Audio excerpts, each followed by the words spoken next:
Entonces, la identidad narrativa, particularmente, que es una construcción de McAdams en Estados Unidos y de Paul Ricoeur en Francia, lo que busca es, o lo que señala básicamente, es que el sujeto tiene una necesidad de configuración. ¿Configuración qué significa? Que frente a la dispersión y a los cambios que nosotros sufrimos a lo largo de toda la vida, lo que intentamos es generar nuevas configuraciones. ¿Por qué? Porque el ser humano no puede sentirse que son 16 a la vez. ¿Por qué no podemos sentirnos 16 a la vez?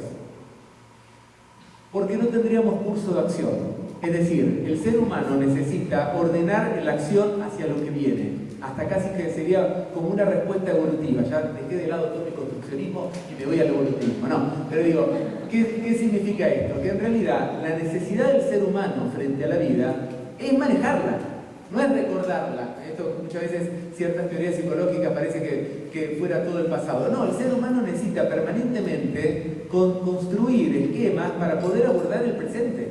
¿Por qué? Porque si el presente es terrorífico, nadie saldría a la calle, nadie saldría a hablar con el otro. Si el otro es un asesino, no salgo, no me relaciono. Entonces, lo que construimos son relatos a partir de los cuales puedo acercarme al otro. Y digo, en esto tenemos, vuelvo a insistir, esto es una cuestión de toda la vida. Lo que nosotros vamos a analizar después es cómo esto se sucede específicamente dentro del envejecimiento o en el ámbito del envejecimiento o en contextos que nos sitúen dentro del envejecimiento. Y esto remarco porque digo lo siguiente: soy viejo en la medida también en que tengo un contexto que me discrimina como viejo, que tengo un cuerpo que me está diciendo te llegó la vejez. Digo, en contextos en los cuales esa significación toma peso y en otros momentos no soy viejo. Pero de la misma manera que yo soy varón, en contextos en los cuales el otro me sitúa como varón, y probablemente hay momentos en que yo actúo en una androginia donde no sé muy bien ni qué soy. Pero digo, no porque no lo sepa, sino porque no me interesa actuar desde ese lugar. ¿Se entiende esto? Entonces, la identidad narrativa busca configurar situaciones que no son altamente estables en la vida, sino que intentan responder a situaciones transitorias, contingentes del ser humano, donde busca un sentido de unidad y organización al sí mismo. ¿Para qué? Para poder afrontar lo que viene. ¿Queda claro? Yo siempre digo, yo vengo de una facultad muy lacaniana. No sé si ustedes escucharon a Lacan. Lacan es muy difícil de entender y tenemos una facultad donde es muy habitual que la gente haga sí, y nadie entiende nada.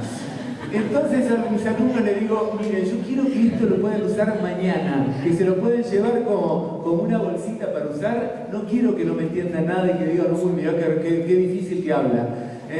No es mi objetivo. Entonces, la identidad, sí. En esta parte que la identidad, la narrativa y la construcción en antropología, para analizar las construcciones de la identidad étnica, hay un planteamiento que me parece muy acertado, que habla de las identidades étnicas construidas o conformadas a partir de procesos de adscripción o de autoadscripción. Ese que tiene que ver mucho con esto es esa identidad étnica que los demás adjudicamos a partir de ciertos elementos y los identificamos como indígenas, como mestizos, como lo que sea. Y como, por otro lado, ellos mismos o esos propios grupos tienen sus propios elementos de autoadscripción como parte, como miembros de sus grupos, y que desde luego que de alguna manera pueden ser dinamizados, ¿no? Entonces, en ese sentido, esas construcciones, como nosotros desde la gerontología, en esto que hablas de buscar la manera de las diferencias, conjuntarlas, no romper esa tendencia de hablar de un viejo o una vejez, y sí esas diferentes vejeces, desde lo que ellos mismos se plantean, ¿no? Yo no soy viejo porque esto y esto y esto, yo no soy vieja porque esto y esto y esto. ¿Cómo armar ahí, cómo articular? Una cuestión que me gustaría remarcar: cuando acá en esta teoría dice que nosotros buscamos cierto sentido de unidad, en realidad es una unidad siempre, vuelvo a decir, contingente. ¿Contingente a qué? Algún propósito concreto. Es decir, el ser humano busca a lo largo de la vida objetivos, ¿no? Objetivos que me permitan, objetivos que tienen cierto sentido trascendente, una identidad donde yo creo que soy de determinada manera. ¿Por qué? Porque eso me permite enfrentar con un cierto sentido lo que estoy haciendo, ¿no? Digo, si yo no creyese que soy profesor y que me gusta venir a dar clases, no estaría acá, ¿no? Estaría en Cancún ahora, ¿no? Tomando sol y paseando. Pero yo sé que hay algo que me atrae, pero bueno, muchas veces uno lo piensa. Yo siempre le digo a los alumnos, si ustedes no creyeran que van a ser psicólogos, ¿estarían haciendo tanto esfuerzo de rendir parciales y quedarse sin dormir y hacer todo eso? No. Hay un propósito que me lleva y que me da unidad. Lo cual no significa que esa misma unidad del ser humano en otro sentido vaya para otra vía. Es decir, no es tan claro que haya un solo sí mismo y una unidad total, sino que si frente a ciertas situaciones disruptivas donde el sentido de la realidad se pone en juego, en realidad necesito rearmar ciertos sentidos y muchas veces configurar la multiplicidad en una cierta unicidad, aunque dure un día esa unicidad. ¿Se entiende? Entonces, esto no es que acá la idea es perder la diversidad, sino que justamente la diversidad está todo el tiempo en juego, salvo que frente a ciertas necesidades del ser humano intenta como unificarse de alguna manera. ¿Se entiende esto? Entonces, la otra pregunta, tu pregunta era, ¿cómo hacer? Bueno, nosotros tenemos dos cuestiones ahí. Cuando los viejos nos dicen, yo no me siento viejo, en realidad nosotros tenemos dos cuestiones a ver. Por un lado, nadie quiere sentirse socio del peor grupo, que era lo que decíamos el otro día. Nadie quiere sentirse viejo si es un grupo de excluidos. Por otro lado, tenemos una situación complicada. Los negros sufrieron mucha discriminación y la sufren, y todavía de hecho en Estados Unidos los matan más que a los blancos, los policías, y en realidad lo que podemos encontrar es que el negro, a diferencia del viejo, construyó a lo largo de su vida una identidad que en alguna medida soporta el nivel de discriminación. ¿Por qué? Porque en realidad nació sabiendo que te pueden discriminar y frente a esto uno se argumenta con distintas cuestiones para entender lo que te está pasando. Los viejos no tienen esta misma situación. ¿Por qué? Porque de repente cayeron en algún momento de su vida en ese lugar y en realidad tienen muy pocos recursos frente a esto.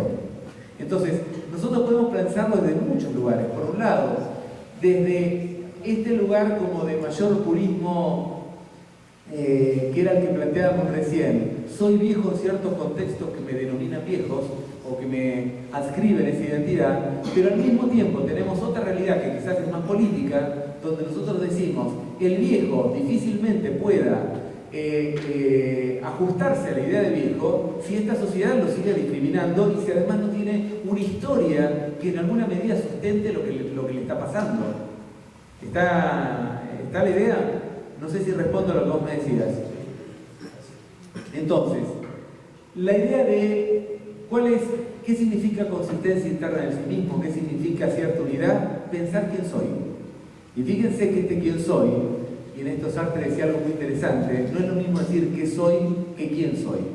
¿Qué soy? Yo puedo decir, soy psicólogo, pero si el día en que un paciente me dice fue un desastre usted conmigo, lo que hizo con mi vida, probablemente no me sienta psicólogo.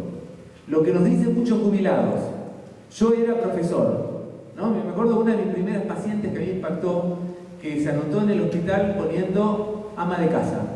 Después cuando viene me cuenta que ella era oculista, una oculista además reconocida.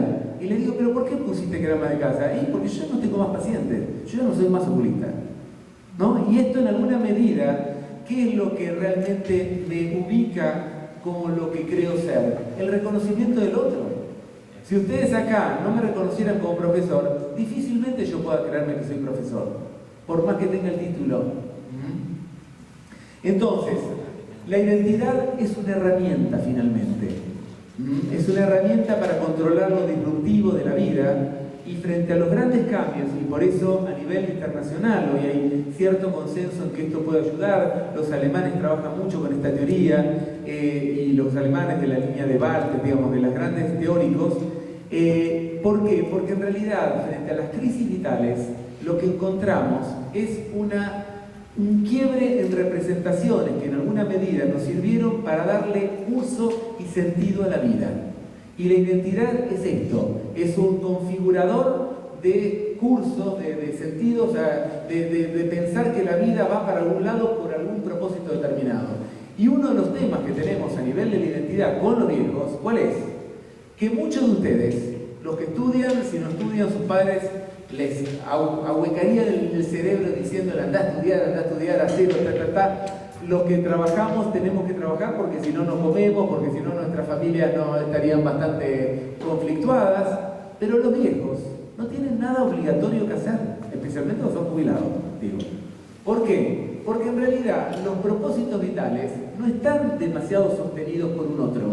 No hace falta que vayan a trabajar si está jubilado. Entonces, lo que tienen que hacer, lo hacen porque quieren y si no quieren, no lo hacen. Con lo cual, en este punto, este sentido vital, que en alguna medida es como un facilitador para que uno se despierte al otro día con ganas de hacer algo, o al menos con la necesidad de que tenés que hacer algo, ya no está. Es divergente ese sentido.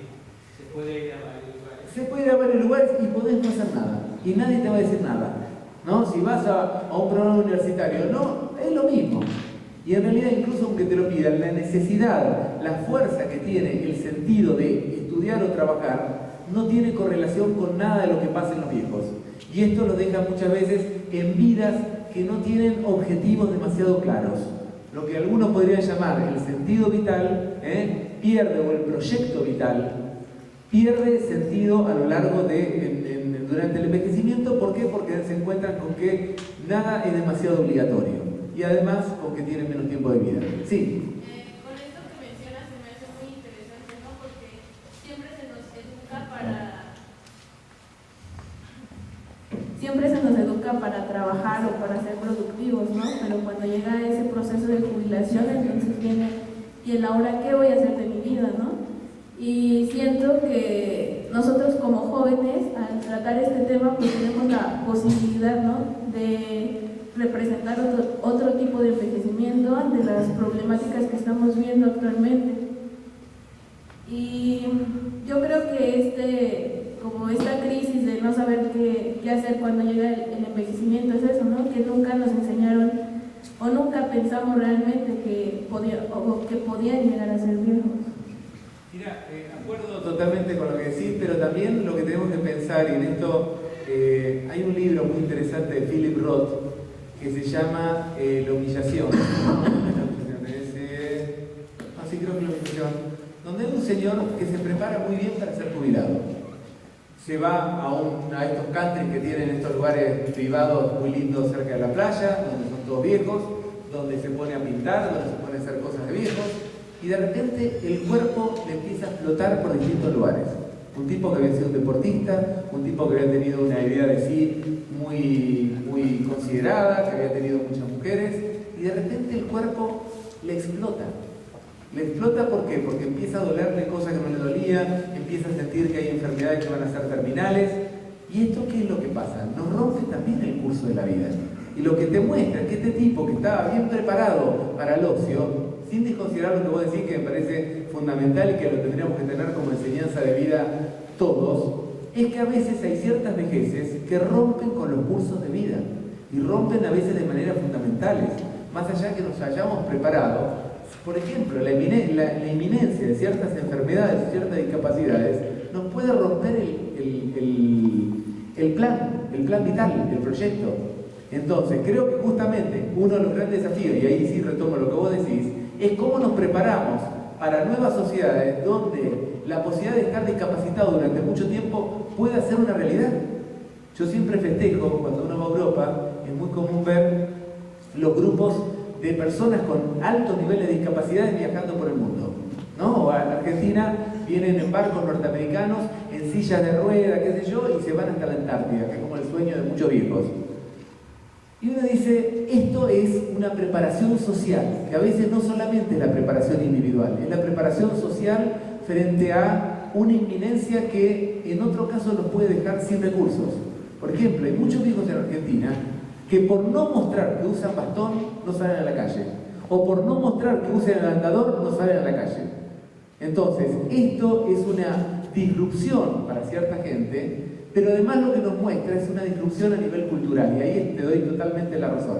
¿Por qué? Porque en alguna medida todavía en nuestra cultura, a diferencia de lo que ya está pasando en Europa, donde uno ve mucho más gente con discapacidades en restaurantes, viajando, uno ve en los aeropuertos que la gente agarra una silla de ruedas, anda un rato, después la deja, camina, digo, que no tienen tanta vergüenza de esto, digo, es el proyecto que nos queda, prepararnos para sociedades de viejos, y como decía Marga, una cultura de viejos, de la vejez, implica que vamos a tener que manejarnos con cuerpos gráciles o con cuerpos discapacitados.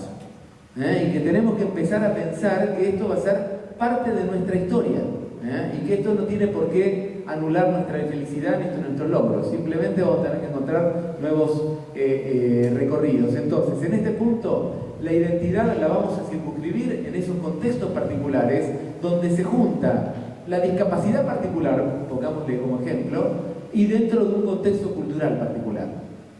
Y ese contexto incluso ni siquiera es para todos, puede ser para algunos, por ejemplo, para los varones tienen mucho más dificultad de mostrar la discapacidad que las mujeres. Las mujeres pueden salir más a pesar de toda la coquetería femenina, en realidad la mujer puede salir más con órtesis que con los varones. Entonces, frente a las crisis vitales lo que vemos es que hay un proceso de quiebre con ciertas representaciones que nos llevaron a lo largo de la vida, que nos dieron cierta, me sale la palabra movilidad, no es movilidad, nos dieron una cierta sentido y dirección a la vida que muchas veces puede romperse, y este corte a veces puede tener lugares impredecibles. Todos sabemos, por ejemplo, con la jubilación hay mucha gente que la pasa muy bien, y hay mucha gente que se enferma y hasta muere. Que el nivel de accidentología en el primer año de la jubilación es enorme. Y esto incluso no solamente el primer año jubilado, el año previo o los meses previos empiezan a haber caídas, a haber pequeños accidentes cotidianos. Y uno dice, el otro día en un grupo fue muy llamativo porque estaba contando esto y una señora levantó, a mí pasó hace un mes esto, el otro empezó, y fue muy llamativo. ¿Por qué? Porque se dieron cuenta de que en realidad la cabeza empieza a estar en otro lugar. ¿Por qué? Porque es en un lugar que produce mucha ansiedad frente a un no saber cómo se va a manejar esa vida, desde dónde, desde qué orden, de qué representaciones vamos a poder movilizar nuestra propia vida. Entonces, la identidad, dice Gallagher, tiene un eje referencial, bueno, en ese de Fibush. Eje referencial, ¿qué significa? Todos nosotros tenemos algún eje referencial. Pensemos 2 minutos cuál es nuestro eje referencial.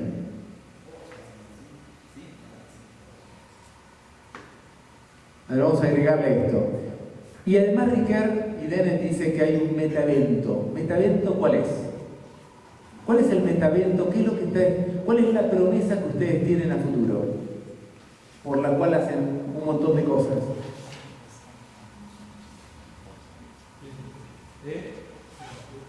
Plenitud sería como amplio. Trascender a través de qué?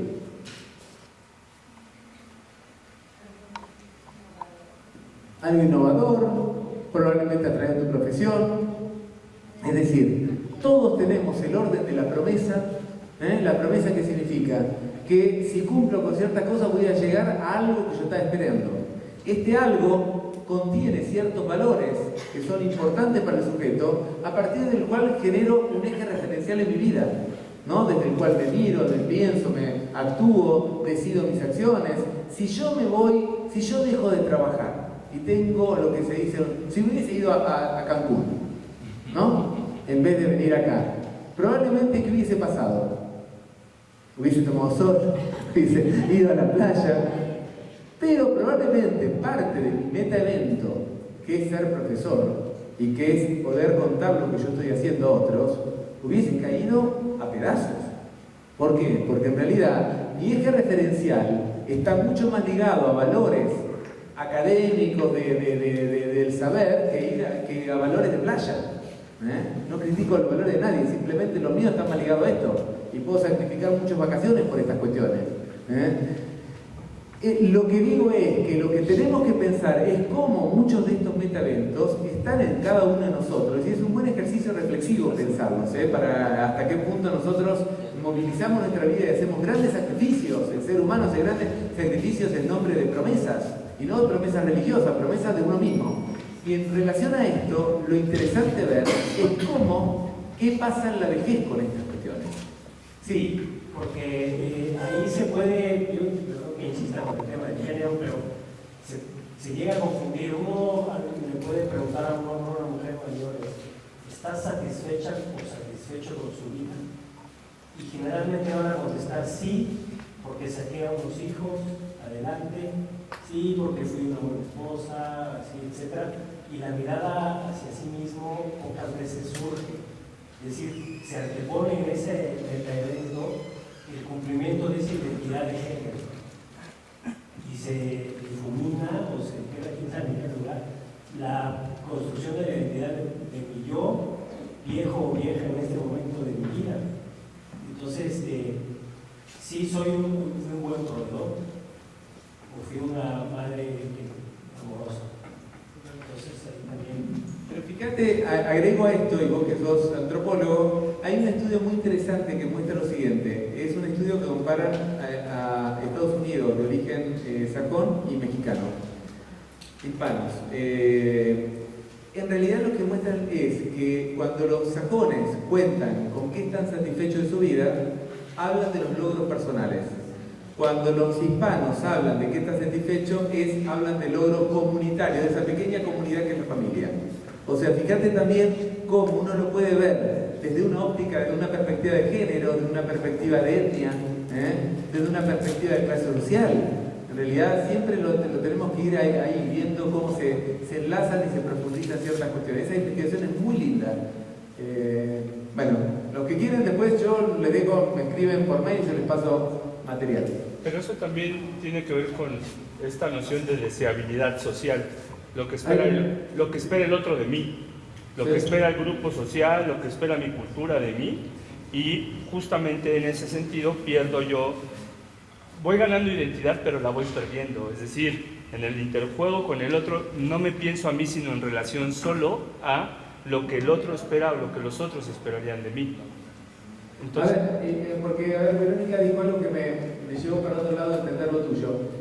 Por un lado, vos decís algo que Martuchelli, que es un sociólogo francés, dice que es muy interesante. La identidad tiene algo muy interesante y por eso yo la tomo, y criticando a muchos teóricos previos a mí, argentinos, que es un plafón entre la identidad social y la individual. Y de hecho lo que podemos ver en estos ejemplos de género es que en realidad la identidad, por más que yo lo sienta que es algo muy íntimo, está construido en muchos niveles, en muchos contextos al mismo tiempo. Entonces yo digo, si hay una identidad étnica es porque en realidad no es tan mío, no es tan individual. Sí, hay un rasgo que yo se lo doy, un punto particular, pero al mismo tiempo siempre lo pensamos en esta multicontextualidad de representaciones identitarias. ¿A eso te referías vos? sí. Totalmente, por eso cuando a veces uno siente que en realidad soy el que soy, en realidad me doy cuenta que soy parte de una multiplicidad de representaciones que a veces ni sé de dónde vienen.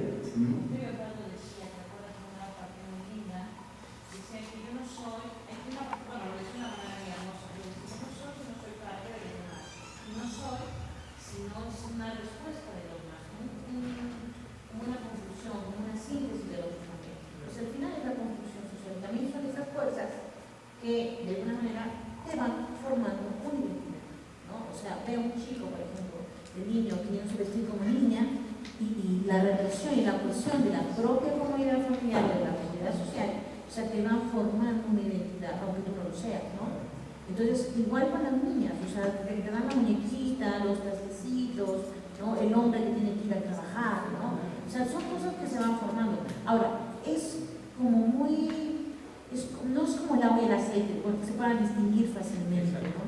Entonces, claro, uno contribuye de pronto con el toque específico, pero al final hay un constructivismo también ahí, ¿no? Totalmente. E incluso esta identidad no deja de tener elementos propios de una personalidad, de una estructura psíquica. No lo negamos. De hecho, está muy probado que hay rasgos de personalidad que se mantienen, pero que siempre son leídos a partir de los múltiples contextos que construyen nuestra identidad. Y que tampoco negamos de que los viejos tienen problemas cognitivos o que tienen cambios cognitivos.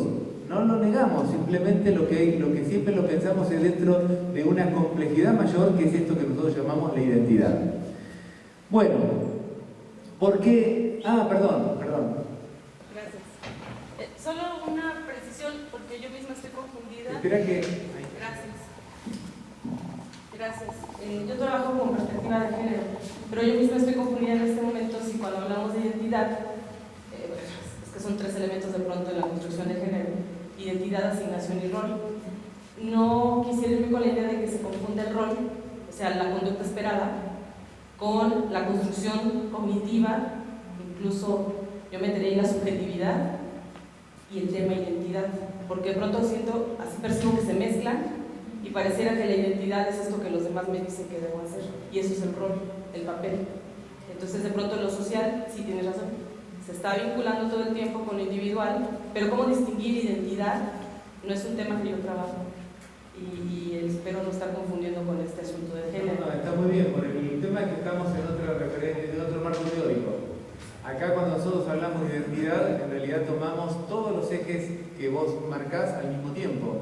Es decir, tomamos la referencia del otro, pero al mismo tiempo tomamos esta necesidad del sujeto, y que esta es una necesidad que podríamos decir que es propia de un ser vivo, de darse dirección, de poder entender quién es, y en este punto amalgama ciertas referencias que tiene para poder construir ciertos sentidos de vida, o cierto curso de vida, ciertos significados de sí.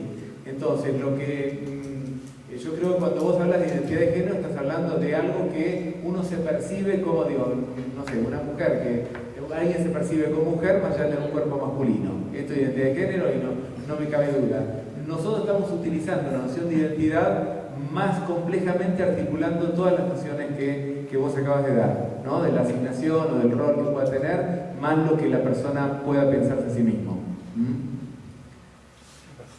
¿Y cuál sería el problema de pensar eso como perverso polimorfo? ¿O solo como polimorfo, es decir, un viejo polimorfo? Bueno, pero esto es un dato muy interesante. Lo que el siglo XIX podía pensar como que la multireferencialidad erótica, que para nosotros hoy es el logro máximo que puede tener un viejo, y ayer yo le hice propaganda al erotismo, hace algunos años me hubiesen dicho esto es una apología a la perversión.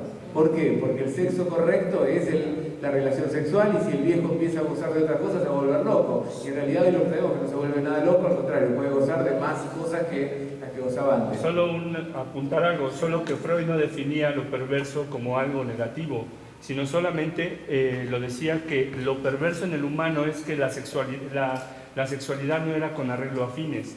Es decir, la definía en términos de la biología, no está diseñada para la procreación, es decir, es para el goce y el disfrute. Entonces, desde ahí habría que ver cómo podríamos... Es medio confuso lo que... Es cierto lo que vos decís, y de hecho es lo que Octavio Paz dice, que el erotismo es la sexualidad transfigurada, ¿no? ¿Por qué? Porque el ser humano hizo otra cosa con su sexualidad, y esto en realidad es la idea de la pulsión, ¿no? En Freud. Pero la verdad es que cuando el psicoanálisis se pone puede hablar de la perversión de esa manera inteligente que siempre tuvo Freud, de abrir camino, pero al mismo tiempo después cerraba camino y te decía esto es perverso polimorfo, y en realidad el perverso polimorfo puede terminar siendo peligroso para los otros, ¿no? Y en realidad cuando Ferenczi dice, según como me dijo el maestro, los viejos se vuelven perversos polimorfos, lo que llega a decir es más bien que el viejo es preferible que se reprima que siga mostrando su deseo. Entonces, están estas dos caras en el malestar en la cultura, claro, necesaria para la sociabilidad o socialización. Claro. Entonces, hay un juego medio engañoso donde él dice algo que es lúcido como siempre Freud, pero por otro lado termina diciendo eso de última es una sexualidad desechable. Cuando hoy decimos que no, el erotismo puede ser de como a cada uno seguir. De hecho, durante mucho tiempo el psicoanálisis terminó diciendo que la cuestión gay era una cuestión perversa y de repente se acabó, desapareció. De repente en Argentina Miller, que es el jefe francés que viene a dictaminar